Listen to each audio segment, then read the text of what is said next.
এবার আমরা ৩১ দাগের এই প্রশ্নটা দেখব। জোকের দেহে তঞ্চন রজক পদার্থ কোনটি? হেপারিন, হিরুডিন, লাইসিন আর লিওসিন। তো এখানে ৩১ দাগের সঠিক উত্তর কী হবে? তো এখানে এর সঠিক উত্তর হবে কিন্তু এই যে বিদ্যাগ আছে হিরুডিন, হিরুডিন কিন্তু এর সঠিক উত্তর। তঞ্চন বন্ধ করার জন্য রক্তচোষা জোকের লালায় হিরুডিন নামক রক্ত জমাট রোধক পেপাইট খরিত হয়। আশা করি তোমরা বুঝতে পেরেছো। তো এখানে এর সঠিক উত্তর হবে কিন্তু হিরুডিন, বিদ্যাগ হবে সঠিক উত্তর। আমরা ৩২ দাগের প্রশ্নে চলে যাব। যে প্রক্রিয়ায় লোহিত রক্তকণিকা ভেঙে যায় তাকে কি বলা হয়? হিমোলাইসিস হলো লোহিত রক্তকণিকা ধ্বংস করা। আপনার লাল রক্তকোষ আপনার রক্তের একটি অপরিহার্য অংশ। তারা আপনার ফুসফুস থেকে আপনার সারা শরীরের টিস্যুতে অক্সিজেন বহন করে। আশা করি তোমরা বুঝতে পেরেছো। তো এখানে এর সঠিক উত্তর হবে কি? হিমোলাইসিস। হিমোলাইসিস হলো লোহিত রক্তকণিকা ধ্বংস করা, অর্থাৎ সিদ্ধাগ হবে সঠিক উত্তর। আশা করি তোমরা বুঝতে পেরেছো। চলো আমরা ৩৩ দাগের প্রশ্ন চলে যাই। ৩৩ দাগের প্রশ্ন দেখব। মেনিনজাস এর বাইরের স্তরকে কি বলে? Dura mater, pia mater, foramen আর ভেন্ট্রিকল। তো এখানে এর সঠিক উত্তর কি হবে? তো মেনিনজাস কিন্তু তৈরি করে 3টি স্তর। সবচেয়ে বাইরের স্তর যেটা আছে সেটা কিন্তু বলা হয় ডুরা ম্যাটার, আর মাঝের স্তরকে বলা হয় অ্যারকনয়েড ম্যাটার, এবং সবচেয়ে ভিতরের স্তরকে বলা হয় পিয়া ম্যাটার। তাহলে আমরা সবচেয়ে বাইরের স্তরকে আমরা কি বলবো? বাইরের স্তরকে বলবো ডুরা ম্যাটার, অর্থাৎ এর দেখা হবে এখানে সঠিক উত্তর। পিয়া ম্যাটারটা কিন্তু সবচেয়ে ভিতরের স্তর। আশা করি বুঝতে পেরেছো। মাঝের স্তরটাকে বলা হয় কিন্তু অ্যারকনয়েড ম্যাটার। আশা করি তোমরা বুঝতে পেরেছো। তো চলো আমরা ৩৪ দাগের প্রশ্নে চলে যাই। ৩৪ দাগের প্রশ্ন আছে, নিচের কোনটি প্রাকৃতিক হরমোন নয়? জিব্বারেলিন, ইন্ডোল, বিউটারিক অ্যাসিড, কাইন আর ইন্ডোল। তো এখানে এর সঠিক উত্তর কী হবে? তো ৩৪ দাগের সঠিক উত্তর হবে কিন্তু ইন্ডোল বিউটারিক অ্যাসিড। নিচের কোনটি প্রাকৃতিক হরমোন নয়? Indole butyric acid, IBA।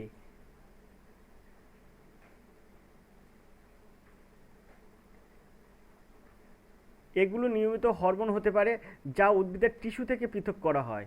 উদাহরণস্বরূপ আমরা যদি বলি যে এই যে ইন্ডোল বিউটারিক অ্যাসিড, উদাহরণস্বরূপ যদি বলতে পারি তাহলে বলতে পারি IAA, 2,4-D, এসবগুলো কিন্তু এই যে প্রাকৃতিক হরমোন নয়। চলো আমরা চলে যাব পরের প্রশ্নে। পরের প্রশ্ন কি আছে দেখব। ৩৫ দাগের প্রশ্ন। ৩৫ দাগের প্রশ্ন আছে দেখো, একটি অ্যামোনিফাইং ব্যাকটেরিয়া হলো সিউডোমোনাস, থিওব্যাসিলাস, নাইট্রোসোমোনাস আর ব্যাসিলাস রামোসাস। তো একটি অ্যামিনোফাইং ব্যাকটেরিয়ার নাম কি? তো এখানে এর সঠিক উত্তর হবে ব্যাসিলাস রামোসাস। ব্যাসিলাস রামোসাস হচ্ছে এর সঠিক উত্তর। ডিদ্দাগ হবে সঠিক উত্তর। ব্যাসিলাস, প্রোটিয়াস, কোস্ট্রিডিয়াম, সিউডোমোনাস এবং স্ট্রেপ্টোমাইসিস এগুলো হলো কিন্তু অ্যামিনোফাইং ব্যাকটেরিয়া। এখানে আমরা ব্যাসিলাস রামোসাস করলাম, এছাড়াও আরও কিন্তু তোমরা শুনে রাখো, শুধু ব্যাসিলাস দিলেও কিন্তু সেটা কিন্তু তোমার হবে ওই অ্যামিনোফাইং ব্যাকটেরিয়া। তারপরে আছে প্রোটিয়াস, তারপরে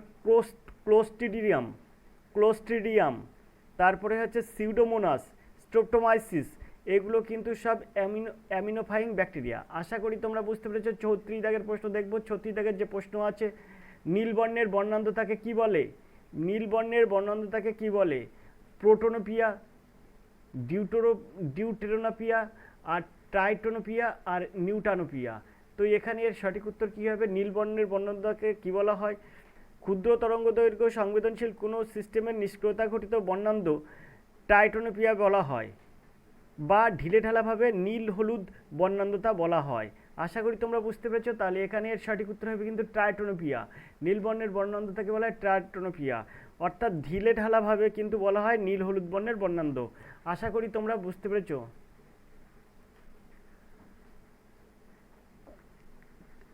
তারপরে ৩৭ দাগের প্রশ্ন দেখো, কোনিডিয়া কার জনন কৌশল? মিউকার, স্পাইরোগারা, প্লানেরিয়া আর পেনিসিলিয়াম। তা কোনিডিয়া এটা কার জনন কৌশল? তা কোনিডিয়ার প্রধান উদাহরণ হলো প্যানিসিলাম এবং অ্যাসপারগিলাস। কোনিডিয়াকে কখনো কখনো অযৌন ক্লামিডোস্পর বা ক্লামিডিকোনিডিয়া বলা হয়। কোনিডিয়া হলো একটি ছত্রাকের অযৌন অগতিশীল স্পোর। আশা করি তোমরা বুঝতে পেরেছো। তাহলে কোনিডিয়ার জনন কৌশল কী হবে? পেনিসিলিয়াম। ডিদ্দাগ হবে সঠিক উত্তর, পেনিসিলিয়াম। আমরা চলে যাবো ৩৮ দাগের প্রশ্নে। আর্থিক প্রশ্ন হচ্ছে মৌ এরিথেরিয়াম নিচের কোনটি জীবাশ্ম? ঘোড়া, পক্ষী, হাতি, গন্ডার। তো এখানে এর সঠিক উত্তর হবে কিন্তু হাতি, সিদ্ধাক হবে সঠিক উত্তর। মৌ এরিথেরিয়াম নিচের কোনটি জীবাশ্ম? হাতির জীবাশ্ম। আমরা মানে 38 দাগের সি উত্তর করলাম। এবার আমরা 39 দাগের প্রশ্নে চলে যাব। 39 দাগের প্রশ্ন কি আছে? নিচের কোনটি কঠিন থেকে তরলে পরিণত হলে আয়তনে কমে যায়? নিচের কোনটি কঠিন থেকে তরলে পরিণত হলে আয়তনে কমে যায়? তো এখানে এর সঠিক উত্তর কি হবে? নিচের কোনটি কঠিন থেকে তরলে পরিণত হলে আয়তনে কমে যায়? আমরা চলে যাব পরের প্রশ্নে, অপশানে দেখব। তো আমরা ওপিটে অপশান আছে, অপশান দেখব। 39 থেকে সঠিক উত্তর কি হবে? তো এখানে অপশান আছে দেখো, মোম, তামা, সোনা আর পিতল। তো এর সঠিক উত্তর হবে কিন্তু পিতল, ডিদ্দাগ হবে সঠিক উত্তর। আমরা চলে যাবো 40 দাগের প্রশ্নে। 40 দাগের প্রশ্ন হচ্ছে 1 মেগাডাইন সমান কত নিউটন? 1 মেগাডাইন সমান কত নিউটন? তো এখানে 10⁶ নিউটন, 10 নিউটন, 10⁵ নিউটন আর n নিউটন। তো এখানে 1 মেগাডাইন সমান 10 নিউটন, অর্থাৎ বিদ্যাক হবে সঠিক উত্তর। চলো আমরা 41 দাগের প্রশ্নে চলে যাই। 41 দাগের যে প্রশ্নটা আছে দেখো, পানীয় জল, দুধ ইত্যাদি জীবাণুমুক্ত করার জন্য কোন ধরনের তরঙ্গ ব্যবহার করা হয়? শব্দতর, শব্দোত্তর, শ্রুতিগোচর, কোনোটি নয়। তো এখানে সঠিক উত্তর কি হবে? তো তোমরা এতদিন জানো পানীয় জল এবং দুধ এসবগুলো কোনো কিছুর থেকে জীবাণুমুক্ত করতে কোনো কিছু পদার্থ ব্যবহার করা হয়। সেগুলো কিন্তু হতে পারে ব্লিচিং পাউডার, অন্যান্য জীবাণুনাশক ওষুধ ব্যবহার করা হয়। কিন্তু এখানে বলছে কি যে পানীয় জল এবং দুধ ইত্যাদি জীবাণুমুক্ত করার জন্য কোন ধরনের তরঙ্গ ব্যবহার করা হয়? তো এর সঠিক উত্তর হবে কিন্তু শব্দোত্তর, অর্থাৎ তালপুষ্যা বয়দায়ক তয় তয় র। এই তয় তয় রটা কিন্তু এর সঠিক উত্তর হবে। এই তর না, কিন্তু শব্দে তরও কিন্তু না, শব্দোত্তর। শব্দোত্তর শব্দ হচ্ছে জল এবং দুধ জীবাণুমুক্ত করতে ব্যবহার করা হয়। 41 দাগের সঠিক উত্তর হবে বিদ্যাগ। আমরা 42 দাগের প্রশ্নে চলে যাব। শব্দের বেগ বেড়ে যায় নিচের কোন ক্ষেত্রে? বায়ুর আর্দ্রতা বাড়লে, গ্যাসের ঘনত্ব কমলে, গ্যাসের উষ্ণতা বাড়লে। 1 2 সঠিক, 1 3 সঠিক, 2 3 সঠিক সবকটি। তো এখানে সবসময় মনে রাখবে তোমার শব্দের বেগ বেড়ে যায় কিন্তু সবকটির বেলায়, ডিদ্দাগ হবে সঠিক উত্তর। আমরা চলে যাব পরের প্রশ্নে। পরের প্রশ্ন কি আছে? 43 দাগের প্রশ্ন, মানুষের গমনের সময় হাঁটু ভাঁজ করতে সাহায্য করে কোন পেশি? ল্যাটিসিমাস ডসরি, গ্রাস্ট্রোকোনেমিয়াস, অ্যাবডাক্টার ম্যাগনাস আর গ্লুটিয়াস ম্যাক্সিমাস। তো মানুষের গমনের সময় হাঁটু ভাঁজ করতে সাহায্য করে হচ্ছে গ্যাস্ট্রোকোনেমিয়াস, অর্থাৎ বিদ্যাগ হবে সঠিক উত্তর। আমরা চলে যাব পরের প্রশ্নে, রস্টাম দেখা যায় কোনটিতে? 44 দাগের প্রশ্ন আছে, রস্টাম দেখা যায় কোনটিতে? তো এখানে পিঁপড়ে আছে, টিকটিকি আছে, কেঁচো আছে, চিংড়ি আছে। তো রস্ট্রাম এটা দেখা যায় কিসে? তো এটা দেখা যায় কিন্তু চিংড়ির দেহে, ডিদ্দাগ হবে সঠিক উত্তর। আমরা 45 দাগের প্রশ্নে চলে যাব। পাতার ক্লোরোফিলযুক্ত প্যারেনকাইমা টিস্যুকে কি বলা হয়? মেসোফিল, অ্যারেনকাইমা, ক্লোরেনকাইমা আর কোলেনকাইমা। তো এখানে পাতার মেসোফিলযুক্ত প্যারেনকাইমা টিস্যুকে বলা হয় কোলেনকাইমা, ডিদ্দাগ হবে সঠিক উত্তর। আশা করি তোমরা বুঝতে পেরেছো। চলো আমরা চলে যাই পরের প্রশ্নে। পরের প্রশ্ন কি আছে? পরের প্রশ্ন আছে কিন্তু 46 দাগের প্রশ্ন। 46 দাগের প্রশ্ন কি আছে আমরা দেখি। 46 এর প্রশ্ন আছে দেখো, পিউরাস কোথায় উৎপন্ন হয়? 46 দাগের সঠিক উত্তর কি হবে? পিউরাস কোথায় উৎপন্ন হয়? অগ্ন্যাশয়, ডিউডেনাম, লালাগ্রন্থি আর যকৃৎ। তো 46 দাগ অর্থাৎ 46 এর সঠিক উত্তর কি হবে? তো 46 দাগের সঠিক উত্তর হবে কিন্তু তো পিত্তরস কোথা থেকে উৎপন্ন হয়? তো এখানে যকৃৎ থেকে উৎপন্ন হয়। 46 দাগের সঠিক উত্তর ডিদ্দাগ। 47 দাগের প্রশ্ন দেখব, কোন বস্তু টি সেকেন্ডে এন সংখ্যক স্পন্দন সম্পন্ন করলে কম্পাঙ্ক এফ সমান কত? তো এখানে যে অপশানগুলো আছে তার মধ্যে সঠিক উত্তর কী হবে? তো এর মধ্যে কিন্তু সঠিক উত্তর হয়ে যাবে কিন্তু এই যে এফ সমান সমান n/t, অর্থাৎ সিদ্ধাক হবে সঠিক উত্তর। এখন তোমাদের কাছে প্রশ্ন হতে পারে, স্যার কী করে হলো? এটা কিন্তু অঙ্কের মাধ্যমে অঙ্কের সূত্র আনতে হয়, সেইভাবে কিন্তু এটাকে সমাধান করা যায়। তো তোমরা অবশ্যই জানতে চাইলে, যদি এটা ব্যাখ্যা জানতে চাও, তাহলে সবাইকে আমি কিন্তু ফোন করতে বলবো 85 309 82 506 এই নাম্বারে।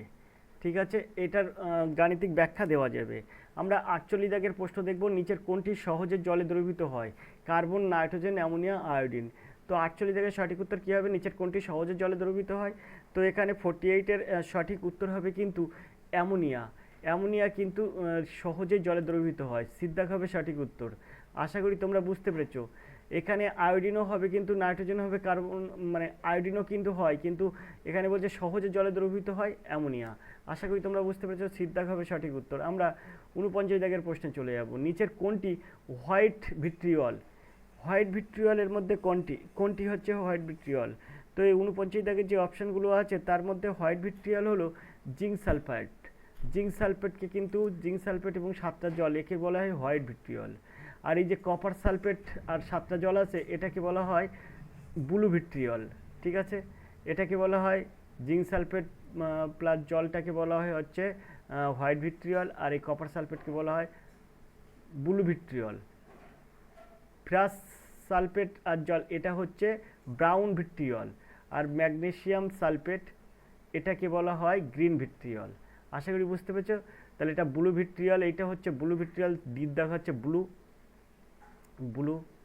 আর এই বিদ্যাগ আছে হোয়াইট মানে সাদা, WHITE হোয়াইট। আর এটাকে বলা হয় ম্যাগনেসিয়াম সালফেট 7টা জলকে বলা হয় গ্রিন, GREEN গ্রিন। আর ফেরাস সালফেটের এটাকে বলা হয় ব্রাউন, BROWN ব্রাউন। আশা করি তোমরা বুঝতে পেরেছো। তো 4টি কিন্তু ভিট্রিয়লের নাম আমি তোমাদের বুঝিয়ে দিলাম। এবার আমরা চলে যাবো পরের প্রশ্নে। পরের প্রশ্ন কী আছে, 50 দাগের প্রশ্ন। উষ্ণতা বৃদ্ধির সাথে সাথে তরল পদার্থের দ্রাব্যতা বাড়ে কমে অপরিবর্তিত থাকে, বাড়তে কমতে বা অপরিবর্তিত থাকতে পারে। তো এখানে 50 দাগের সঠিক উত্তর কী হবে? তো উষ্ণতা বৃদ্ধির সাথে সাথে তরল পদার্থের দ্রাব্যতা কিন্তু বাড়তে কমতে বা অপরিবর্তিত উভয় থাকতে পারে।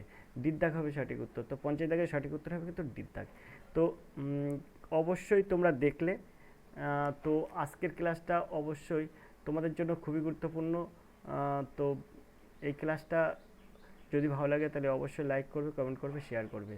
দেখতে থাকো আর এডুকেশন স্কুল। দেখা হবে পরের ক্লাসে। ততক্ষণ তোমরা ভালো থাকো, সুস্থ থাকো। ধন্যবাদ। তোমাদের দিন শুভ হোক।